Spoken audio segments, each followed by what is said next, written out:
ലോക നേതാക്കളിൽ ഇനിയും വിലയിരുത്തപ്പെടേണ്ട ഒരു മഹത് വ്യക്തിത്വമാണ് മഹാത്മാഗാന്ധി. ഒരുപാട് പഠനങ്ങളും അന്വേഷണങ്ങളും ഒക്കെ ഗാന്ധിജിയെക്കുറിച്ച് വന്നിട്ടുണ്ട്. സിനിമ വരെ വന്നു, ലഘുചിത്രങ്ങൾ വന്നു,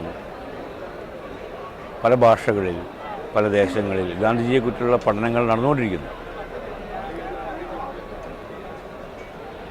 ആ ഒരവസ്ഥയിൽ ഗാന്ധിസം അല്ലെങ്കിൽ ഗാന്ധിയുടെ ജീവിതം, ഗാന്ധിജിയുടെ കോൺട്രിബ്യൂഷൻ, ലോക ജനതയ്ക്ക് ഗാന്ധിജി നൽകിയ സംഭാവനകൾ വിലയിരുത്തപ്പെടേണ്ടതുണ്ട്. വിലയിരുത്തപ്പെടുന്ന രീതിയിൽ ഉള്ള ഷോർട്ട് ഫിലിംസിൻ്റെ ഈ ഒരു മേളയ്ക്ക് എൻ്റെ എല്ലാവിധ ആശംസകളും. മാത്രമല്ല, ശരിയും തെറ്റും തിരിച്ചറിയാൻ, അല്ലെങ്കിൽ എന്താണ് ഗാന്ധിജി ഇന്ത്യക്ക് നൽകിയത്, ലോക ജനതയ്ക്ക് നൽകിയ സന്ദേശം എന്താണ് എന്നറിയാനും അതിനെ വസ്തുതാപരമായി വിലയിരുത്താനും അതിൻ്റെ തെറ്റുശരികളെ ആഴത്തിൽ മനസ്സിലാക്കാനും കൂടുതൽ പഠിക്കാനും ഇത്തരം മേളകൾ സഹായകരമാകും. എൻ്റെ എല്ലാവിധ ആശംസകളും.